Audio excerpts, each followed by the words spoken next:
Morning, Bluewater, and welcome to the Bluewater Backstage Podcast. My name's Tim. I'm one of the pastors at Bluewater Church in Sarnia. I'm here with my friend Dave. Hey, Tim. Dave is here for a number of reasons, and you are connected with Bluewater on a number of capacities. One of the capacities you are connected here is the chair of the board. True. So, when someone says, who's your boss? When they ask me that, I always say Jesus. But in a very real sense, you are my boss. Okay. So I'll try and behave. Yeah, you always do. We are really glad that you are here with us. And we want to spend some time talking today about business, and particularly how should Christians behave and I was going to say articulate themselves. That's not really the word I'm looking for. Not articulate themselves. Carry so themselves? much as carry themselves and conduct themselves is probably the word I was looking for. Carry the banner of Jesus in the world. As Christians, Yeah. right? So how do we do that? So this is what's going to kind of frame our conversation together. Before we go too far, we definitely should pause and acknowledge our good friend, the very handsome and dashing producer Bob on the ones and twos, making us sound good and look good for those who can see us. That's so that. Do you have to bribe him every week? Well, what we found previously is that he'll make sure he's on the screen one way or the other.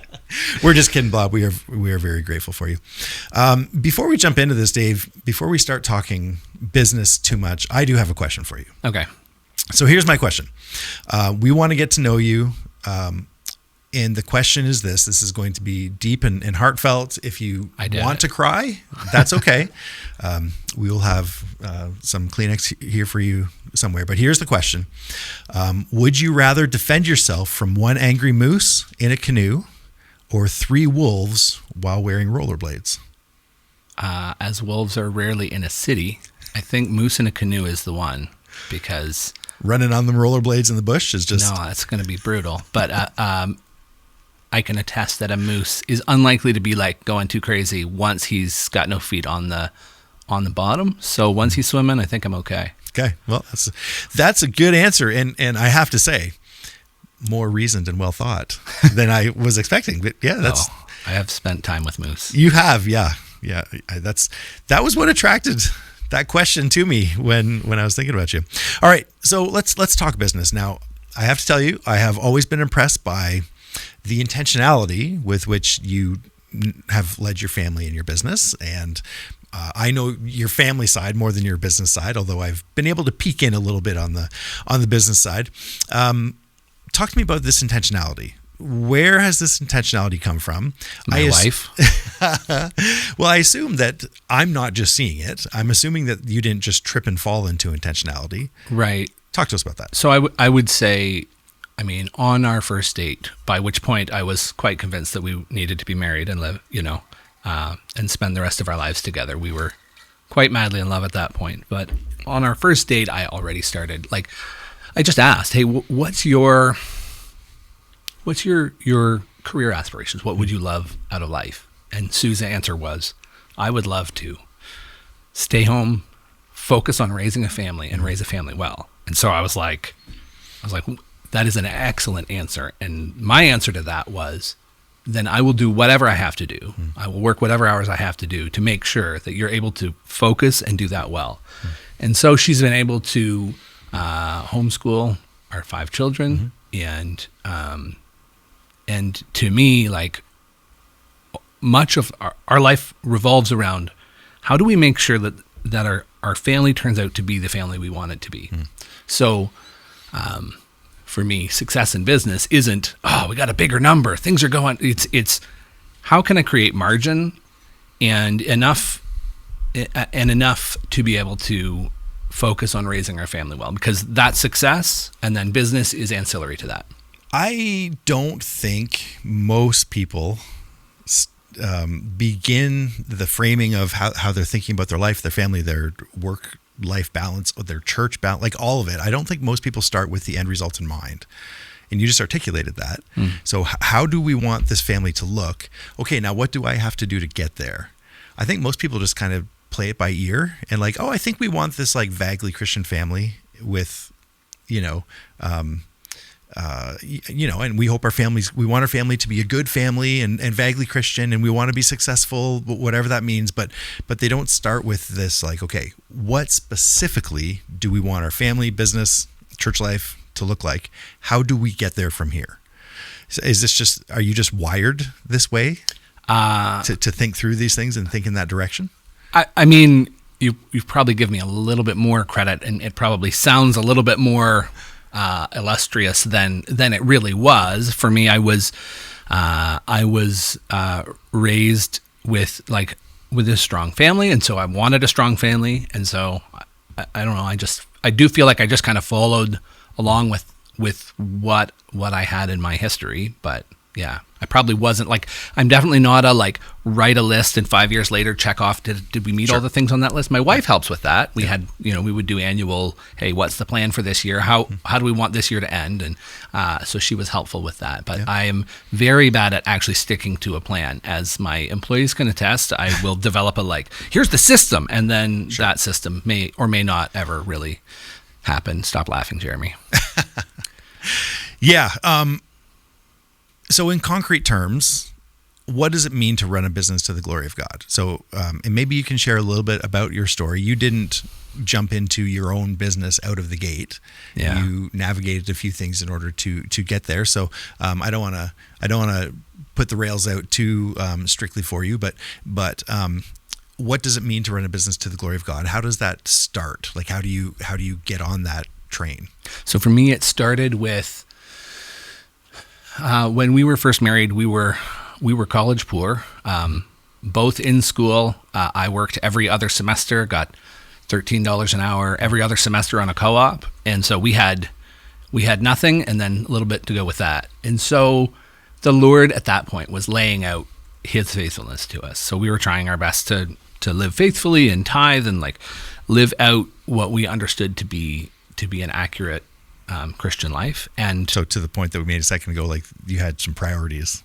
We were seeking that, absolutely. And so there were, our life is littered with stories like you may have heard from other people, hey, I was at church one day, someone handed me an envelope, they said, hey, I don't know who this is from, someone gave it to me to give to you.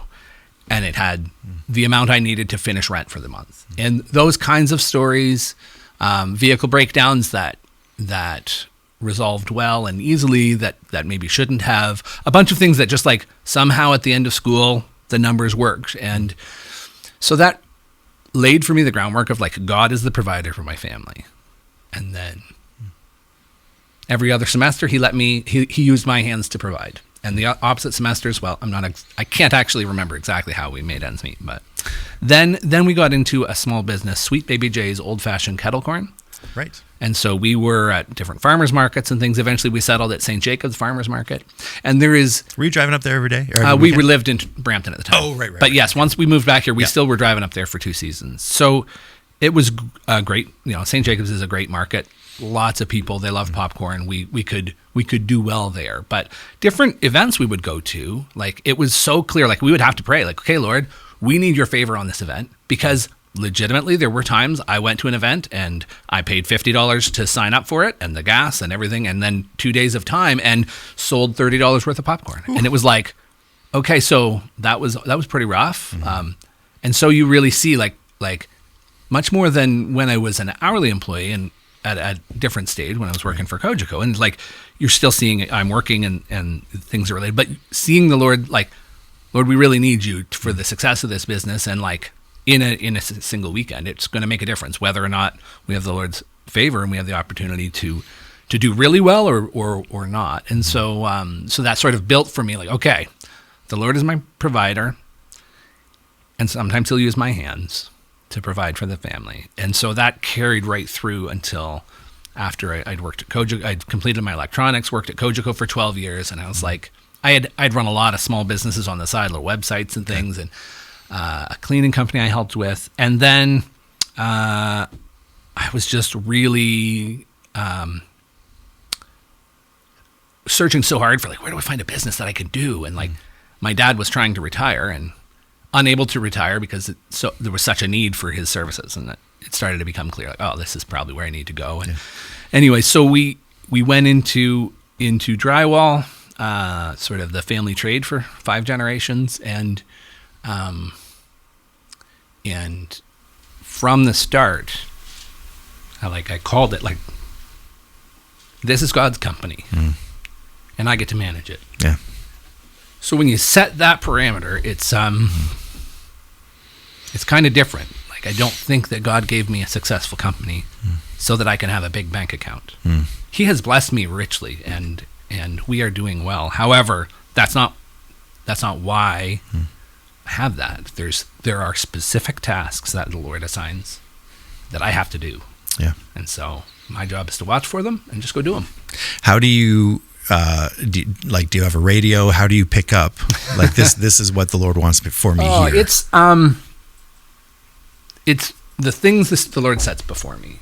Like, we have a very unusual operation in that, like, as an example, when there was a point where, like, the Lord brought all kinds of work, and I was like, Lord, I don't know how we've got enough to manage the taping side. I don't know how we're going to get this boarded. What do we do?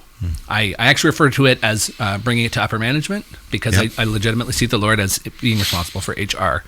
So, okay, Lord, what do we do? I don't have enough capacity. And it was 15 minutes later, I got a call out of the blue. I'd had no calls for employees for probably for 8 months had anyone called looking for work at that point. Got a call out of the blue within 15 minutes of that prayer.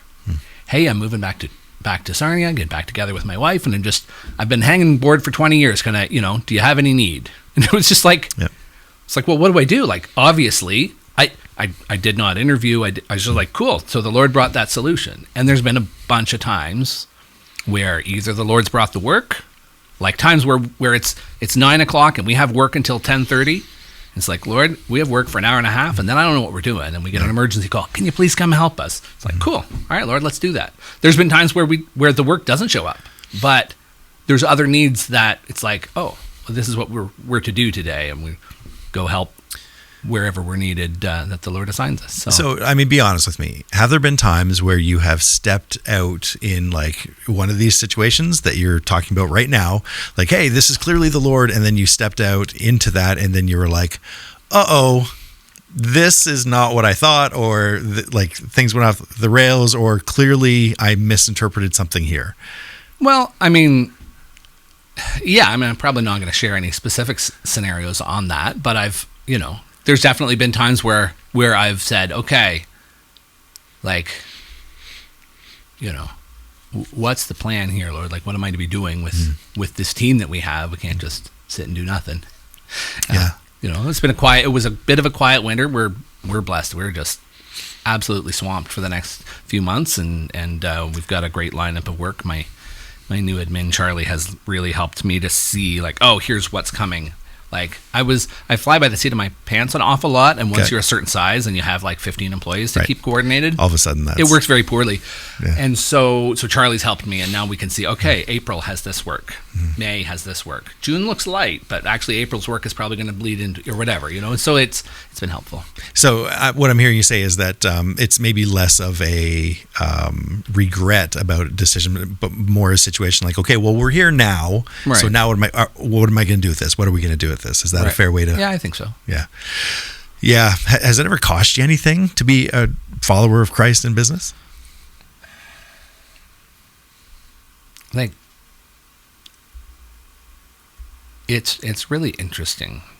Scott's been talking sometimes about, like, people they want something that works, and it's like the biblical principles absolutely work. And if you know the principles laid out in Proverbs that relate to making wise decisions in business and acting honorably, like, I really feel like it works. I don't know that I could outline, like, I'm not sure I could lay out any examples of that.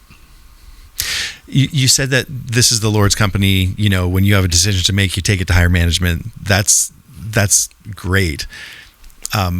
Some of my employees, like, I've got a mix of believers and non-believers, and sure. And even my non-believers are like, "Oh, he's faithful." Like, they're catching it. Like, well, I always got work, so they're living out the faithfulness of the Lord. And I actually also have employees who take things to upper management. When they have frustrations with me, they go over my head. And yeah, it's pretty funny. That's great. So how to phrase what the question that's in my mind here. What does it mean to be that Christian in business? Like, so you said you have people who are not Christ followers yet, who work for you, who are like, they're seeing it. And I totally believe that. So what is it like for them to be a part of this? What's the difference for them working for you as opposed to Joe Blow drywaller who doesn't care what Jesus thinks? Yeah. I mean, I'm not sure how to exactly articulate that, because there's a little bit of like I do seek to be a good employer, a place that people want to work. We have longevity of staff. People don't just leave for, like, people leave when they move out of the province or that sort of thing. So I don't I think we build a strong environment that's exciting to work or enjoyable to work in. But I don't want to, I don't know, talk about how great I am or something like that. Sure. In that. So what's the end result? Like, what's your business for? You said it's God's company. I don't know. Like, what's it for? Like, it's there's the micro and the macro. Yeah, talk to me about that. In the micro, like, this business gives me the bandwidth to put extra energy into, I don't know, bringing scaffolding to the church today so that we could get the banner hung. So it provides me the bandwidth to do those small things the Lord has for me to do in a day. It also provides me with finances to be able to support those things the Lord wants accomplished in the world. And then it gives me opportunities to share my faith with an ever-changing collection of people. And the greater macro, like, what is it for? I mean, to give God glory is my hope. Yeah, that's great. You've had the experience on both sides of, like, you've taken an hourly rate working for a different company, and you've had your own thing, right? Yeah. And as you said a few minutes ago, you've had different businesses, and we probably should talk at some point before we're done here about getting your feet wet in maybe side hustles before you jump into your own thing. Oh yeah. Well, okay, maybe why don't we start there? Sure. How many people do you know in your circles where it's just like, okay, I've never done this business thing before, but now I'm jumping into business and this is what I'm doing now, versus side hustles and sort of keeping things going and then move into business? What's the relative comparison on that? Well, because so business isn't for everyone, because it's like it's a whole different set of stresses. I guess that's what I'm asking. What I'm asking is being a business owner a particular, do you have to have the right personality to do this? Is that all it is, or is it more than that? So, I mean, that comes down to some scale questions. I think almost anyone could pursue providing value in the world in a diverse way that brings them a return. So, like, you know, I would, if I were employed right now, personally, I would probably be looking for ways to diversify from that so that I'm not entirely or exclusively dependent on one source of income. I would think that most people that I know, they've got one source of income. They've got one income stream. Why would you consider it valuable to have more than that? Well, I mean, just so, because I don't want to trust one person. Kind of build in some redundancy. That's the way I look at it. But also, there's, like, one of the things that really frustrated me in my employment was it didn't seem to matter how hard or well I worked. I was in a large company, and so the options were you could get a 2.4% raise or as high as 3.5. And it's like, well, why can't I get a 100% raise? If I do 4 times the work, I'm bringing so much more value. Can I get a 4% raise? Can I get anything that's, you know? And so I tried some different tactics. And when I realized, like, no, this is, you can move positions, and that's a way to do that. But I was like, I'm quite okay with the risk of, if I deliver well, I do well, and if I deliver poorly, I do poorly. But there's so many complications to business, and like the bookkeeping side, and like the ways you have to grow in like understanding people if you're going to have employees, and being able to understand the motivations with people, and what, and then also understanding all the numbers and how to like not lose money in a business, because that's like surprisingly easy to do. to run a business and like, wow, we made $100,000 and it cost me $2. Oh no, or whatever, like, or not keep track of taxes, and suddenly you're overpaying stuff, and So what do you do then? You pay your foolishness tax, and then you learn your lesson and try to come out the other side of that. Like, so, I mean, obviously it's you want to do your research in advance of how to run a business, but this probably isn't like a how to run a business podcast. Sure. If someone wants to talk lots about business, I'd love to have a coffee with people. Well, you are very interested in this. We were saying before that what lights you up is, talking to business-minded people who are looking to. Yeah. I meet with people multiple times a week about business. So, yeah. So if someone wants to, so talk me through with this. Who are you looking to, flesh out a frame of an idea of like, who are you? If you could pick your person that you're going to be like, hey, I would love to talk to this person in this situation. I'm not looking for names, obviously, but like in this situation, this context, what lights you up the most as far as like, oh man, that dude's going to do well, and I would like to have some influence on them. Yeah. So I love to see someone who's, I mean, they have to have something they're kind of excited about. Okay. Because the reality is, it's a ton of work. Like, if it's, sometimes people are like, I'm going to start a business because it seems easy. Man, the thing I've discovered is all the ones that seem easy, like all the guys I look at are like successful in business. Yeah. They worked so hard to get to there, and then what I really, really want is not to have someone looking over my shoulder. That's the main thing for me, right? Yeah, that might not be the best. You end up with a lot of people looking over your shoulder, and I mean, and ultimately, like in business, it's not like I have one boss. I have every customer is a boss, and every customer has different expectations, and so now I have to figure out how to meet the expectations of all these different customers. Some of which are said, verbalized, and some of which aren't. Oh yeah, for sure. Yeah. Navigating all that. Yeah, that's fun.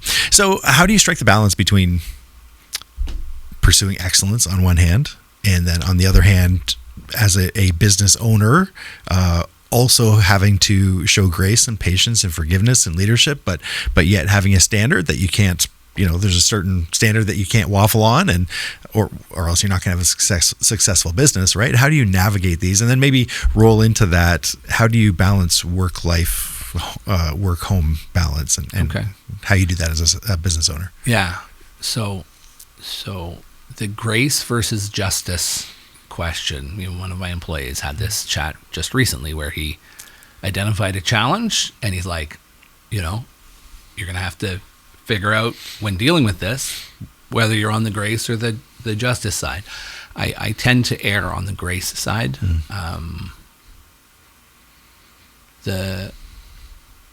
The company can absorb a reasonable amount of things that maybe people can't. Business owners can tell you, like, the hardest conversation you'll have in business is if you ever have to let someone go. And I've been blessed to not have to let anyone go.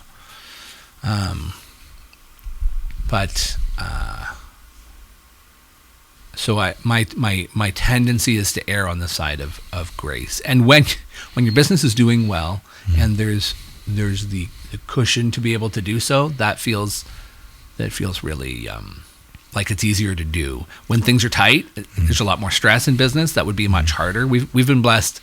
The Lord has provided us with we were able to grow debt free, and so the Lord's provided us a healthy sort of war chest or reserve fund that really helps take a lot of the pressure off the business.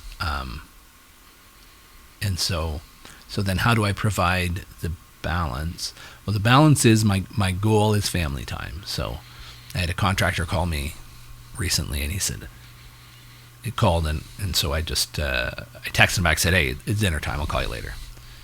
And actually, I don't think I did, because the rule is I don't bring the phone to the table. Anyways, I called him back after dinner, and I said, well, sorry, it's family time, it's dinner time. And he's like, what, 5? I said, yeah. He's like, how often do you do that? I said, every night since I started my business. I've been home for dinner before 5. How do you do that? I was like, you just do. You like make that choice. The rule is I'm home. And it was one of the things that when I started the business, I was like, the sales pitch was, honey, business is successful. Like I can have all kinds of free time, which is very, maybe a little misleading at the time, or maybe overly optimistic. That's what I'm going to go with. I was overly optimistic at the time. And so she was like, okay, because you're home, every night for dinner. And like, that's kind of going to be the rule. Like we really need to set that as a standard. And growing up, we had the same family dinner every night. And so we set that as the standard. And so it's like, well, how do you do that? I don't care what else is going on. I don't care what the deadline is. I don't care none of that is important, because what's important is that every night I'm home at 5, well, usually before that, and we're gonna sit down to dinner at 5. Yeah. And so that it's drywall. Like the world isn't going to fall apart if we finish that phase in the morning. And so we set that standard early and held to that. And then also, I caught myself once as we were still in the early growth phase, and the actual thought that went through my head is, if I just work more hours this week, I'll have more family time. And then I finished the sentence in my head and thought, that's the stupidest sentence I've ever thought, because obviously if I work more hours, I can't have more family time. But the mindset was, and what I caught myself in is, if I work more hours this week, then I can afford to take time off next week or next year, or just work hard now and then I'll have time. And it was like, I had 3-year-old twins at home, or whatever age they were at the moment, and it was like, no, we're just going to prioritize this, and the business can grow slower. Like, that's that. Yep. Bye bye, Miss American Pie. You know that song, Bob? What we're talking about is cultivating loves and loyalties, right? So this is the backward compatible thing that I was referencing earlier, that you decided what you wanted, and then you didn't let you didn't let life happen to you. You didn't let business happen to you. And obviously I'm sure there's some of that, but you decided this is what it's going to be. We're going to have dinner, and I'm not going to care about anything else. The world's not going to stop. It's going to be okay. So your loves and loyalties that you had cultivated functioned so the value of family functioned to put guardrails on your time, so that you could get what you actually wanted, and not, sacrifice family on the altar of. It's so easy in business to just, Saturday, working a Saturday is super peaceful, or working a holiday is super peaceful. No one calls me, and so I can get things accomplished. But, I can definitely count on one hand the number of Saturdays I've worked in 7 years, and I think I've worked 2 holidays in 7 years and no Sundays. Like, just because it's like, yeah, that would be tempting, but no. If we don't ever cross that line, if it's not an option, then you find another way. You hire someone else. You do something, but it's really easy to get sucked into it unless you don't. So what about those things that are just like, it's not going to get done if you do it, Dave? You have to do it. And if you don't do it, it's not going to happen. And if it's not going to happen, then the whole thing's going to fall apart. And there's just this urgency where it has to get done. And Dave, it has to be done. Now what? So it's interesting, the things that you accept on your own plate, right? I have a business coach, and he lives 3 provinces away from his drywall company. Is it possible to not be on site? Well, yes, it is possible. You have to build that, though, and you have to set the rule way in advance. I mean, he didn't start the company from 3 provinces away. Yeah. But the idea is you have to make these decisions way early, and then it's like there's lots of businesses in which that gets done by someone else. But if I take on everything at the beginning and I keep taking on everything, then I guess I am the only person that can get it done. So, I mean, also you can, one's own pride leads you to like, I gotta have that done by Thursday. Sure. And the better answer is you should be able to start it on Monday. It maybe you're like, like my pride burned me so many times where I would make a promise and then it's like, oh boy, I'm going to have to work really hard to hit that. And it's like, that was a legitimate timeline if this person wasn't sick and if that vehicle didn't break down. And so if you can set the accurate expectations out front, Sure. hey, we're going to be 21 days on this project. And I know I can do it in 18. And so I've got 3 days to pivot if something were to come up. And so you have to, setting those expectations and not letting your pride rule that was a lesson I only had to learn 4 or 5 or 10 times. Not again. Why did I open my big mouth? Yeah. Talk to me about the difference between being a Christian who runs a business or being a Christian in business versus having a Christian business. I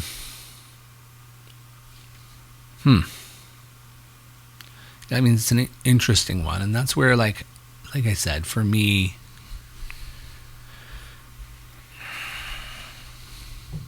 and you got to be careful with, and I can think of times where I did not live out the values that I would sit here and tell you I hold. Right?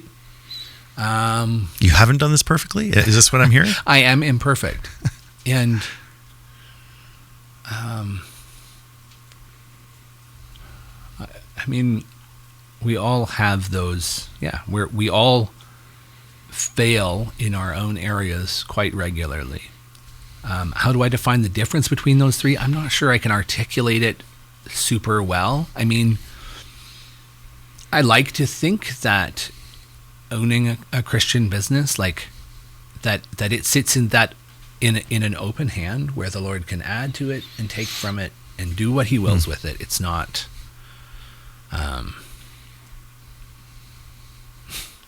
I was telling some of those stories of the Lord's faithfulness and how, like, oh, the Lord came through and He's faithful. And I had a business owner, a man I greatly respect, who says, well, what if He doesn't?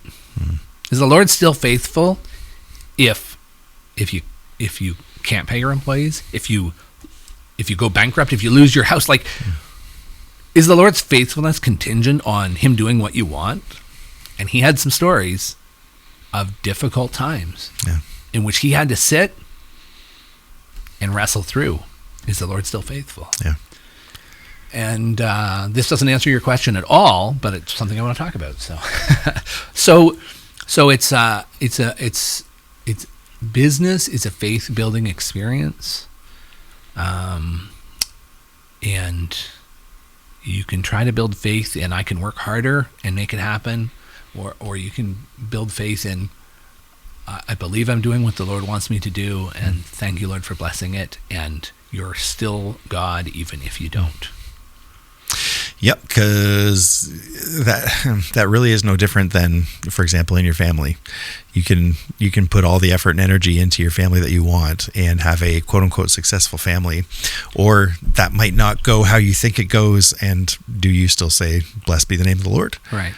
Or are you somehow shaking your fist at God because, man, you didn't promise this God, I didn't sign up for this God, right? And that's not a He's not you don't pull the lever of the magic sky genie and get what you want out of it. This is not who God is. This is not how this goes. Yeah. Where do you see the nation going? Where do you see Christians and the church and those of faith having to so as the nation goes, where do you think that's going, and how does Christians having good businesses play into that? Compare that to, for example, someone who's maybe working for a large corporation, and the stresses and pitfalls that they may have, trapdoors that might have opened up under them, as opposed to Christian businesses and whatnot. Talk to us about that. I mean, so I get to write the policies and procedures for our company, right? Mm-hmm. Or at least approve them. So, I mean, I know the company policies aren't going to drag me in directions I don't want to go. But I think the government has made it clear that it is hostile to our beliefs. My position is that the government hates us more overtly now than before, and so what would make you say that? Why? Give us some ideas about why you think the government hates us. That's strong language. Yeah, I mean, so from a business owner perspective and a Christian business owner. So it's hates us as Christians, I would say. I'm just looking at whether it's legislation like C9, whether it's things they're looking at in budgetary terms, in terms of how they want to deal with churches and with charities where they just make it clear this is that we are non grata, persona non grata. I think it's Who said this? That our previous prime minister overtly spoke it, as I remember. So yeah. I forget who said this, but when someone tells you something, believe them. And it sure seems to me like they have made no end of statements and actions that have indicated that it seems like those who take Jesus seriously, those who take faith in Christ seriously, they have a particular issue with.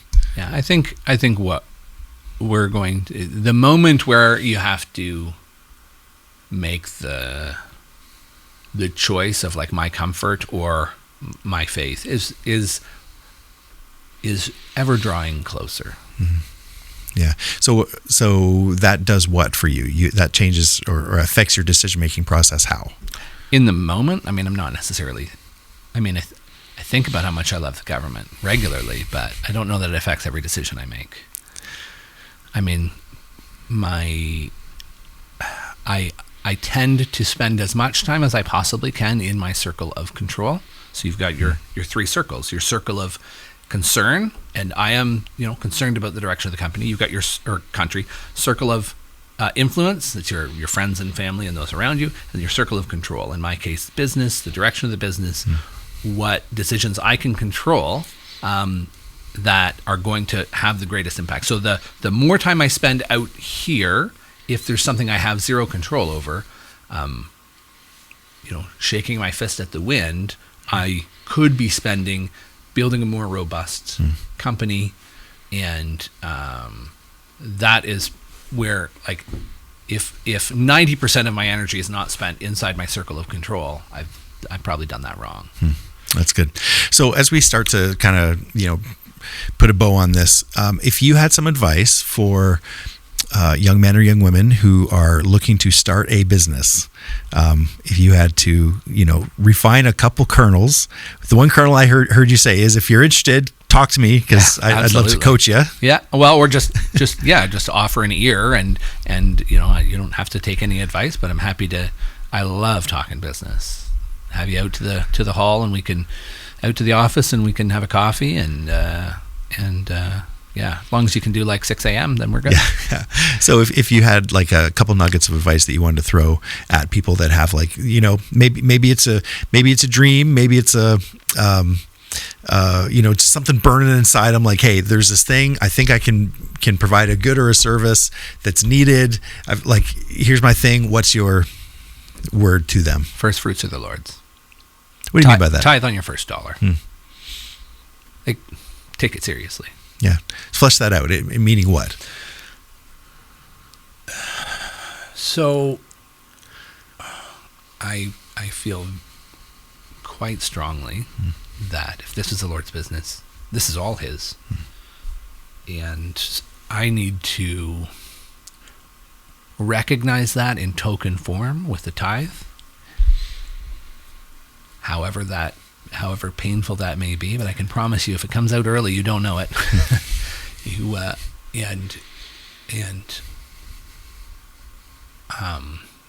And then there's opportunities beyond that, because do you know what?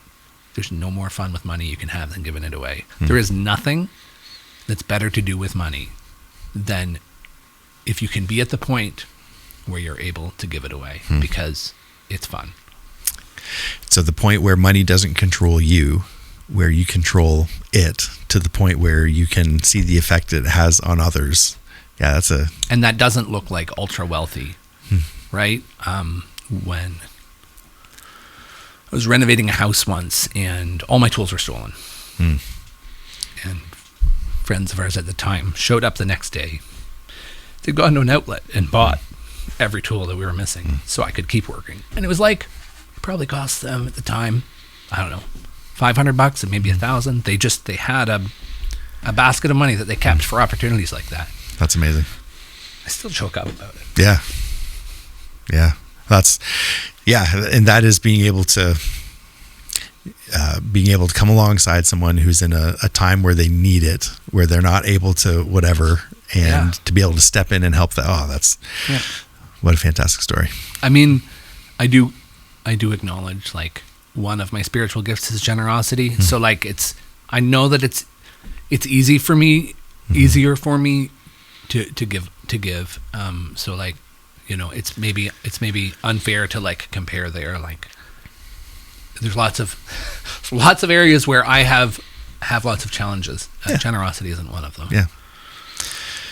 Well, that's great. Listen, Dave, it's been really great to have you along here. Is there anything we missed? Is there anything that we need to hit before we wrap? We'll catch you on the next one. Yeah.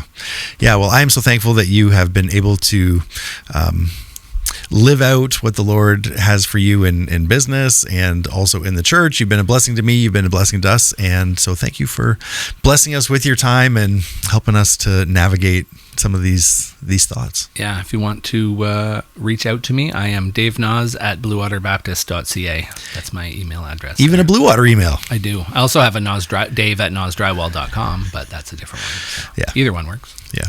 Well, we appreciate your time. And I know Dave would love to hear from you if you have any business questions, comments, concerns. And thank you so much for spending some time with us. So if you have any other questions, comments, or concerns related to the podcast, you can certainly reach out to us at office@bluewaterbaptist.ca.